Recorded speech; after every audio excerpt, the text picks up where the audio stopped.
سلجوکیوں نے آن کی آن میں 20,000 سپاہی طے کر دیے۔ فرانس کے 30 نامور امرا جو شہنشاہ لوئس کے حفاظتی دستے میں شامل تھے، دیکھتے ہی دیکھتے موت کی خوراک بن گئے۔ شہنشاہ لوئس بڑی مشکل سے اپنی جان بچا کر بھاگا اور فرانسیسی فوج کے اگلے حصے میں شامل ہو گیا۔ ابھی شہنشاہ لوئس کے 80,000 سپاہی موجود تھے اور صلیب کے تقدس پر کٹ مرنے کے لیے تیار تھے، لیکن شاہ فرانس پر سلجوکیوں کی ایسی ہیبت طاری تھی کہ وہ جنگ مقدس کو بھول کر صرف اپنی جان بچانے کی فکر میں تھا۔ بالآخر وہ تنگ پہاڑی راستوں سے گزرتا ہوا اطالیہ یعنی کہ اٹلی کی بندرگاہ تک پہنچنے میں کامیاب ہو گیا۔ صلیبیوں کی اس شکست پر سینٹ برنارڈ سب سے زیادہ غمزدہ تھا، اور یہ غم اس لیے نہیں تھا کہ اس ناکام فوجی مہم میں جرمنی اور فرانس کے لاکھوں سپاہی مارے گئے تھے، بلکہ اسے اپنے خواب کے ٹوٹنے کا قلق تھا۔ وہ دنیا پرست راہب شہرت و اقتدار کا بھوکا تھا۔ اس نے شہنشاہ فرانس اور شاہ جرمنی کو مقدس جنگ پر اس لیے آمادہ کیا تھا کہ اڈیسا کی شکست کا انتقام لے کر عیسائی دنیا پر ثابت کر دے کہ یہ فتح صرف اس کی روحانیت کا نتیجہ ہے۔ اس طرح وہ تمام عیسائیوں کا متفقہ روحانی پیشوا بن جاتا۔ پھر کچھ دن بعد لوئس نے اطالیہ کی بندرگاہ سے سمندر کا سفر اختیار کیا اور 11 مارچ 1148 کو انطاکیہ پہنچا۔ اس وقت انطاکیہ پر ریمنڈ کی حکمرانی تھی، جو رشتے میں ملکہ ایلس کا چچا تھا۔ ریمنڈ نے شہنشاہ لوئس کا شاندار استقبال کیا۔ پھر دوسرے دن ایک خصوصی دربار آراستہ ہوا۔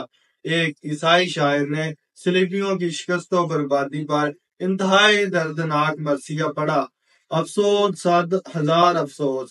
صلیبیوں کے لیے ایک مہلک صدمہ ہے۔ فرانس کا پھول دمشق میں پہنچ کر اپنی خوشبو بکھیرنے سے پہلے ہی مرجا گیا۔ مرثیہ سن کر شہنشاہ لوئس کی آنکھوں میں آنسو آ گئے اور سینٹ برنارڈ سر دربار داڑیں مار کر رونے لگا۔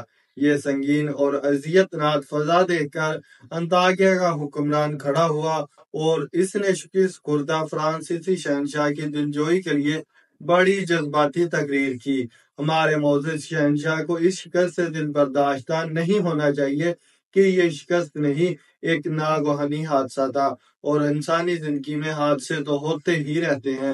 ہم بہت جلد تازہ دم ہوں گے اور پھر سلجوکیوں کے ساتھ دوسرے مسلمان حکمرانوں کو بھی عبرتناک سزا دیں گے۔ صلیب مقدس ہے اور قیامت تک کے لیے سربلند ہے۔ اس کے بعد ریمنڈ نے رقص و سرور کی محفلیں آراستہ کی تاکہ شہنشاہ فرانس اپنے رنج و عالم کو ساغر و سراہی میں غرق کر دے۔ ان محفلوں نے صلیبی سورماؤں کے سارے ارمان پورے کر دیے۔ شہنشاہ لوئس کے لشکر میں ہزاروں حسین و جمیل عورتیں شامل تھیں۔ وہ سب کی سب تمام اخلاقی قید کو توڑ کر طاقتور سپاہیوں کے ساتھ آلودہ ہو گئیں۔ اس شرمناک کھیل میں شاہی خاندان کی خواتین پیش تھی اور ان سب میں ملکہ ایلس سر فہرست تھی۔ وہ ایک ترک مسلمان پر ایسی فرشتہ ہوئی کہ دن رات کسی کنیز کی طرح اس کے قدموں میں پڑی رہتی تھی۔ جب شہنشاہ لوئس کو یہ شرمناک خبریں ملی تو اس نے ملکہ ایلس کو سمجھانے کی کوشش کی۔ ایلس شوہر کی گفتگو سن کر برہم ہو گئی اور نہایت تحقیر آمیز لہجے میں بولی: جب تم سینکڑوں کنیزیں رکھ سکتے ہو تو کیا میں ایک غلام بھی نہیں رکھ سکتی؟ شہنشاہ لوئس اپنی بیوی کی شراب نوشی اور بدکاری کی خفیہ داستانوں سے واقف تھا، مگر خاموش رہتا تھا۔ پھر جب ملکہ ایلس کھلے عام رنگ رنگلیاں منانے لگی تو اسے عوامی سطح پر اپنی رسوائی کا اندیشہ ہوا۔ یہی وجہ تھی کہ شہنشاہ لوئس اپنی بے لگام بیوی کو تنہائی میں سمجھانے کی کوشش کر رہا تھا، مگر ایلس نے انتہائی بیہودہ جواب دے کر شوہر کے منہ پر تھونک دیا تھا۔ شہنشاہ لوئس ایک بے غیرت انسان تھا۔ اسے ایلس کے جارحانہ اور شرمناک سلوک پر اپنے جلال شاہی کا مظاہرہ کرتے ہوئے بیوی کو طلاق دے دینی چاہیے تھی، مگر لوئس نے ریمنڈ کو درمیان میں ڈال کر اس نازک مسئلے کو حل کرنا چاہا۔ ایلس اور برہم ہوگی۔ بالآخر اس نے اپنے چچا کے ذریعے لوئس سے طلاق کا مطالبہ کر دیا۔ شہنشاہ لوئس کچھ دن تک صلح و صفائی کی کوشش کرتا رہا، مگر ایلس کی سرکشی بڑھتی جا رہی تھی۔ آخر لوئس ایلس کو طلاق دے کر انطاکیہ سے چلا گیا۔ شہنشاہ لوئس ہفتم ناکامی کی حالت میں فرانس واپس نہیں جانا چاہتا تھا۔ پھر اس نے اپنی شکست کا داغ دھونے کے لیے ایک عجیب فیصلہ کیا۔ وہ انطاکیہ سے نکل کر اپنی 80,000 فوج کے ساتھ سیدھا یروشلم جا پہنچا۔ کچھ یہی کیفیت شہنشاہ جرمنی کانرڈ سوم کی تھی۔ اس نے بھی اپنی ناکامی کا بدلہ لینے کے لیے یروشلم کا رخ کیا۔ شہنشاہ جرمنی کا منصوبہ یہ تھا کہ وہ یروشلم کے حکمران بالڈون کے ثالث کے ساتھ مل کر کسی کمزور مسلمان ریاست پر قبضہ کر لے، تاکہ جب وہ اپنے ملک واپس جائے تو ایک فاتح کی حیثیت سے جرمنی کی رعایا اس کا استقبال کرے۔ پھر جب شہنشاہ کانرڈ اپنی نئی منصوبہ بندی کے ساتھ یروشلم پہنچا تو اس کی حیرت و مسرت کی کوئی انتہا نہیں رہی۔ شہنشاہ فرانس لوئس ہفتم وہاں پہلے سے ہی موجود تھا۔ دونوں ایک دوسرے سے بڑے والہانہ انداز میں گلے ملے، پھر پرانے زخموں کی خلش محسوس کر کے بہت دیر تک روتے رہے۔ اس کے بعد شہنشاہ لوئس، شہنشاہ کانرڈ اور بالڈون ثالث تینوں مل کر بیت المقدس میں حضرت عیسیٰ علیہ السلام کے مزار مبارک پر حاضر ہوئے۔ پھر اپنی مذہبی رسموں کے مطابق تینوں نے توبہ کے ساتھ پرجوش لہجے میں عہد کیا کہ وہ پورے علاقے میں صلیبی اقتدار قائم کر کے ہی دم لیں گے۔ اس اتحاد ثلاثہ کا پہلا ہدف دمشق تھا۔ تینوں لشکر برق رفتار کے ساتھ آگے بڑھے۔ شہر کے تینوں اطراف مٹی کی مضبوط فضیل بنی ہوئی تھی اور چوتھی سمت میں اس قدر گنجان باغ تھے کہ کوئی لشکر ان کے درمیان سے آسانی کے ساتھ نہیں گزر سکتا تھا۔ صلیبی فوجوں نے اسی طرف سے شہر کا محاصرہ کر لیا۔ میں دمشق پر امیر مجیر الدین کی حکومت تھی، جو انتہائی عیش پرست اور نااہل حکمران تھا۔ اس کی اس کمزوری سے فائدہ اٹھاتے ہوئے وزیر معین الدین نے حکومت کی باغ ڈور سنبھال لی تھی۔ معین الدین ایک وطن دوست انسان تھا۔ وہ دمشق کے پرجوش عوام اور علماء کی مدد سے کئی ماہ تک صلیبی حملہ آوروں کا مقابلہ کرتا رہا۔ اس دوران میں عیسائیوں اور مسلمانوں کے درمیان کئی خون ریز جنگیں ہوئیں۔ شیخ عبد الرحمن، جن کا شمار دمشق کے بہت بڑے مشائخ میں ہوتا تھا، عیسائیوں کے خلاف لڑتے ہوئے شہید ہو گئے۔ ان کے علاوہ فقیہ امام یوسف مالکی، جن کی عمر 80 سال کے قریب تھی، وہ بھی اپنی غیرت دینی سے مجبور ہو گئے۔ وزیر معین الدین نے امام یوسف کو جنگ سے روکنا چاہا، مگر انہوں نے ضعف و ناتوانی کے باوجود انتہائی جرمندانہ لہجے میں فرمایا، کیسی عجیب بات ہے کہ میرے گھر کے دروازے پر جہاد ہو رہا ہے اور میں اس سعادت عظیم سے محروم رہوں۔ اس کے بعد امام یوسف مالکی قرآن کریم کی یہ آیت مقدسہ کی تلاوت کی، بے شک اللہ تعالیٰ نے مومنوں کا مال اور جانیں جنت کے عوض خرید لی ہے۔ اس کے بعد امام نے اپنی شمشیر بے نیام کی اور مردانہ وار صلیبیوں کی صف میں گھس گئے اور کئی عیسائی سپاہیوں کو قتل کر کے خود بھی شہید ہو گئے۔ صلیبی لشکر کئی لاکھ سپاہیوں پر مشتمل تھا اور اس کے مقابلے میں مسلمانوں فوجیوں کی تعداد بہت کم تھی۔ آخر معین الدین کہاں تک مقابلہ کرتا؟ پھر جب ایک دن صلیبی فوج شہر کے قریب میدان اخدر تک پہنچ گئی تو اس کے پاس اس کے سوا کوئی چارہ نہ رہا کہ وہ اپنی مدد کے لیے سیف الدین غازی یا سلطان نور الدین محمود زنگی سے درخواست کرے۔ پھر دمشق کے برق رفتار قاصد موصل اور شام کی طرف بڑھ رہے تھے۔ سیف الدین غازی بلا تاخیر ایک لشکر جرار لے کر دمشق کی طرف بڑھا۔ دوسری طرف سلطان نور الدین زنگی نے اپنے جانباز سپاہیوں کے ساتھ کوچ کیا۔ یہ پہلا موقع تھا جب یوسف یعنی کہ صلاح الدین نے ایک سپاہی کی حیثیت سے جنگ میں شرکت کی۔